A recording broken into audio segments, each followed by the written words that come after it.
Assalamualaikum warahmatullahi wabarakatuh, and hi, a very good day to our panels.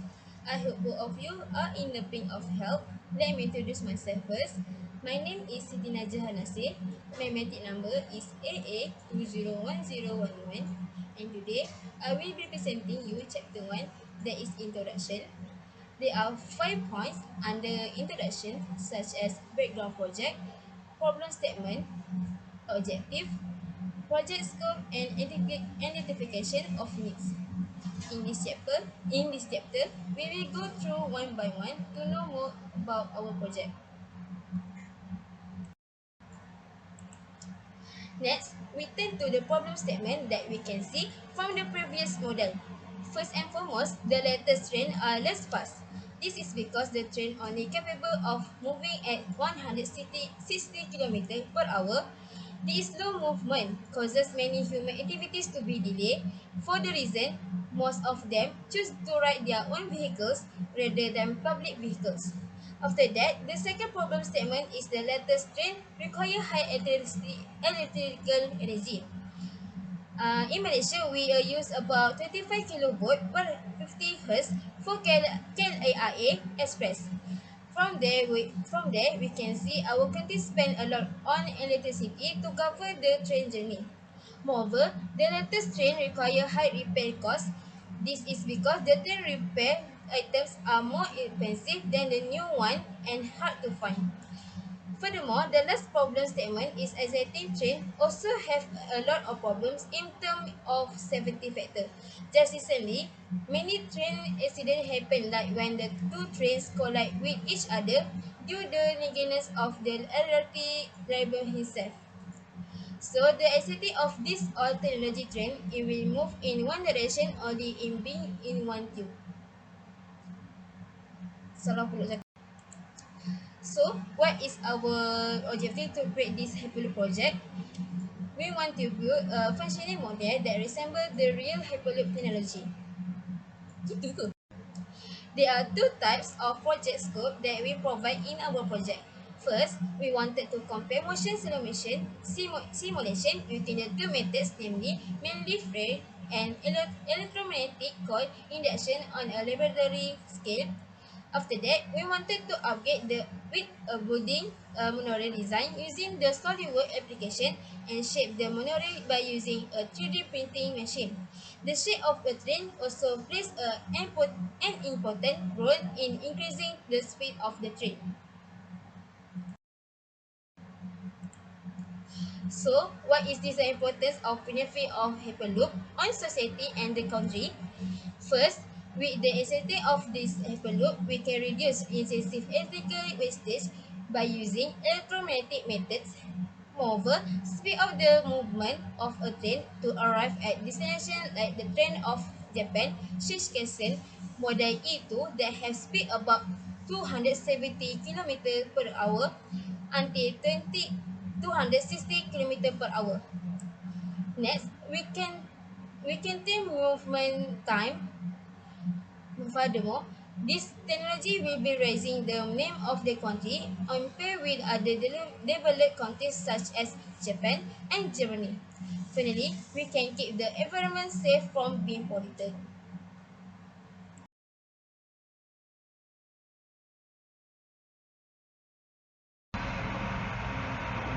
So this project makes use of a product design specification table, and according to this table, the design problem is a gas-powered and wheeled vehicle, while the intended purpose is to transport passengers from one location to another. The functionality is that it moves in a floating state and quickly while consuming very little electrical power in terms of capability. In terms of safety, this model has no hazard feeders with a low cost and a very light material selection.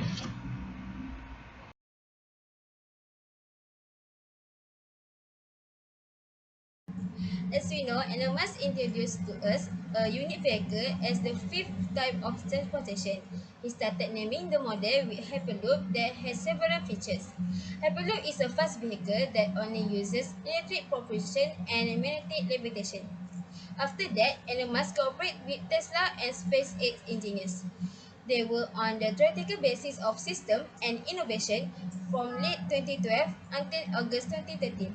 Hyperloop is a railroad system that does not necessitate the use of a rail network. Must believe that the system may be built above or below ground. The engineer attempt full-time project planning after this procedure must said in January 2015 that the building of vehicle test road in Texas will commence. The Hyperloop will be made up of a passenger capsule that will go through a tube that will have most of the air expelled by a pump to decrease the friction.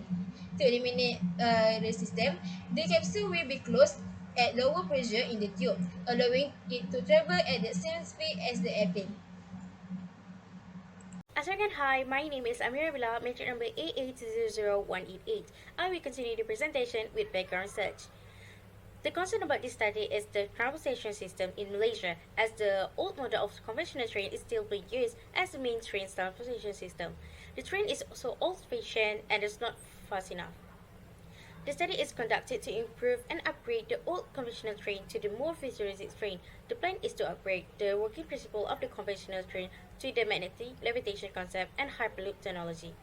The project is referred to the Hyperloop concept developed by SpaceX and Tesla founder, which is Elon Musk, which is the transportation system that uses travel inside metallic tubes for ultra-fast intercity travel.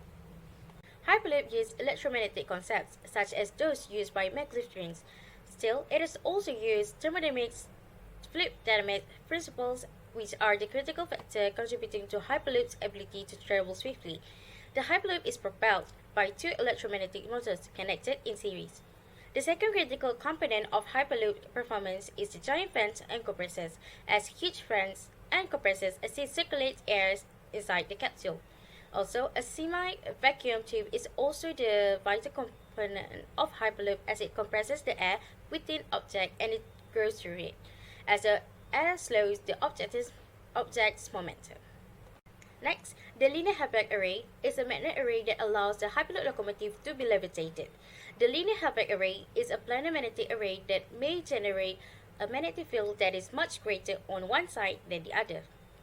This is accomplished by using a magnetization pattern that rotates spatially. When a magnet array is moved over a conducting surface, such as copper coil, two physical phenomena are come into consideration, which is Lorentz force and magnetic drag. Eddy currents are created when magnet array passes across a conducting surface. According to the Lenz's law, eddy current generates its countermagnetic field. This causes a drag force on the conducting surface, impeding the magnetic array mobility. The surface eddy currents create an outward Lorentz force on the magnet passes over it, raising them up. This is the force that causes magnetic levitation.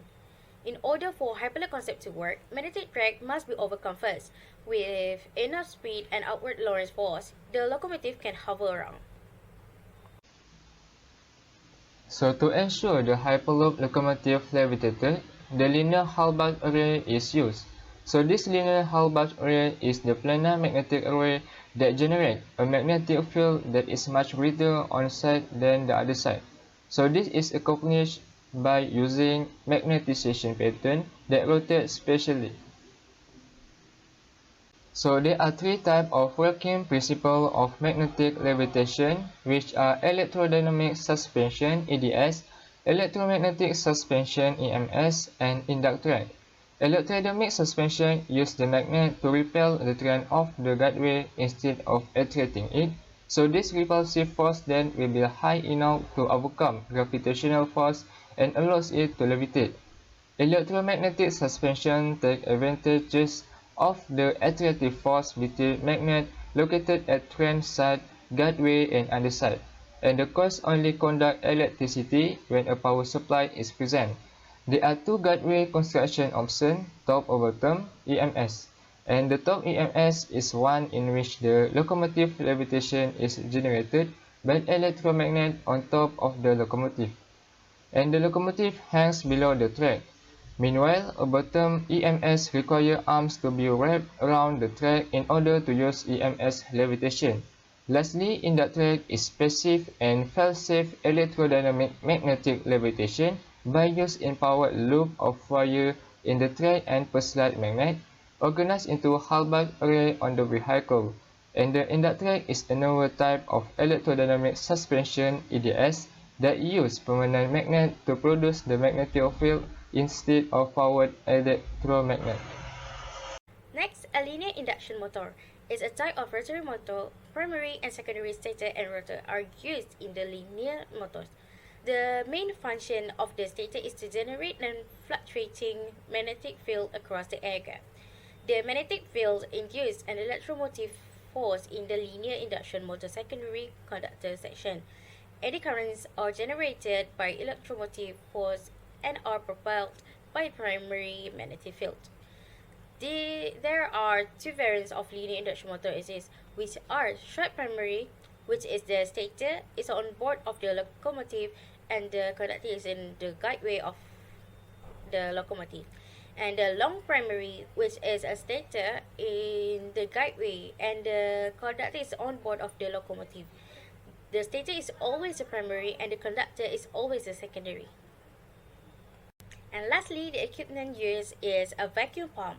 It is to pump out the remaining air for the perspective to make the hyperloop working in vacuum to avoid air friction. That's all from me. I will pass to the next presenter.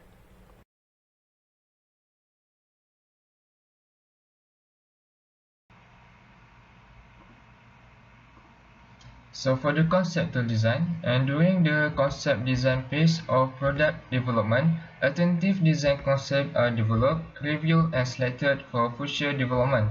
The concepts are only in an abstract form to allow for the generation of numerous concepts, and they must also meet the requirements of the product design specification. Product component decomposition is a technique that involves drawing a block diagram of the product sub-assemblies, and this activity is used to provide a general understanding of how individual components interact with one another and to roughly clarify the hierarchical structure of components formed. During this stage, data from literature and market research were used, and the following diagram depicts the product component decomposition of a Hyperloop locomotive. Many alternative concepts are generated at this stage for each sub-function of product component decomposition. One method for generating this alternative concept is the morphological metric. As shown in the table below, this method begins by listing the sub-assemblies in a metric column and the alternative concept for each function in adjacent row. Next, we go to the overall design. Design is important components in a completions of a projects that begin with a raw sketch and progress to the three dimensions drawing using computer software, such as a SolidWorks, CAD, and so on. Design is also used mediums for determining the best materials and managing process to use. Depending on the number of component and part, the designs can also be divided into several parts. The Hyperloop capsule and the platform are the two components of this project. In this project, our group creates the capsule section of the Hyperloop train, while another group under the same supervisor create the track sections platforms. Batteries and magnets are the primary component used in production of capsule. So, like everyone can see in my slides, have a first our design and the second designs. So in the first designs, we use three batteries and electric circuits. So this will make a very difficult and not simply and very cost product to create. So next is a second designs. In second designs, we use two batteries and we using a battery holder. So this will make a very simple than the first designs because they have battery holders and can easy to create a circuits. Now we go to the third designs. This designs is very simple than the second designs and first design because these designs we just using the battery and magnet than using the circuits. After that, we go to the fourth design and also our group's final design. So in these designs is very simple than the third designs because if your battery run out or empty, you can change it easily than we use in a third design. Because if your battery is empty and run out, we just can pull it out from the trains or capsule. That's why I says that this design is very simple than the third designs. Assalamualaikum warahmatullahi wabarakatuh and hello, my name is Shazan Iman Beshamri. My matrix number is AA200197. I will explain about methodology in final year's projects videos. In these chapters, describe the analysis of the selected project design as well as the production flows of the project complete by the student. This chapter describe all the steps and materials, the use of appropriate material and the correct manufacturing steps in a critical in order to complete the project successfully and without problem that could treated the safety of the student and others. Students use all the types of reference such as internet sites, book, and so on to complete this project successfully. This is necessary to ensure that the theory presented is correct and that the concept can be demonstrated by cons- constructing this project.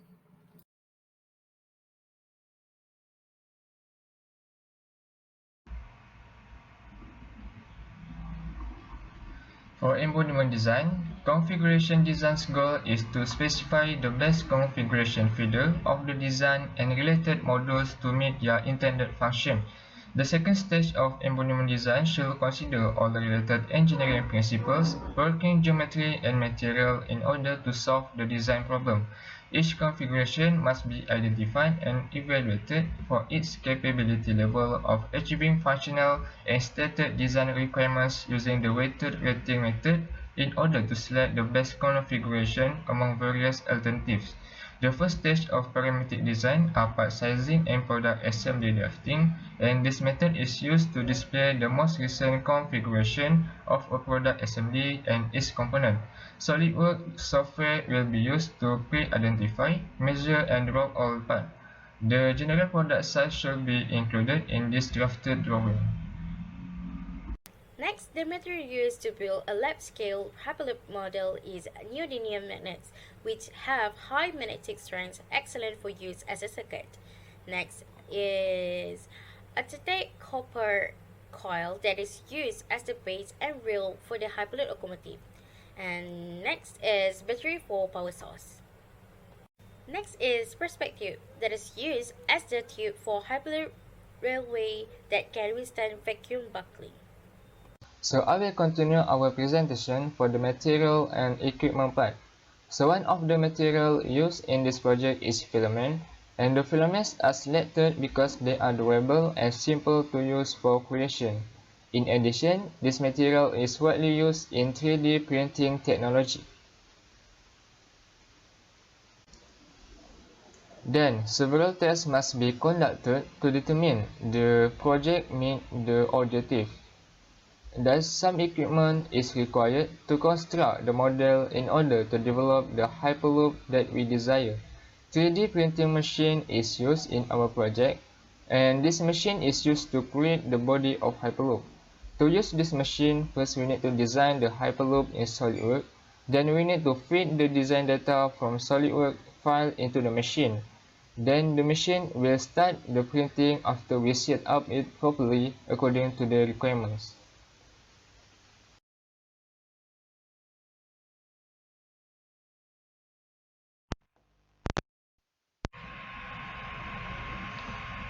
So for the final design of the Hyperloop locomotive has now been successfully produced at this stage using SolidWorks software.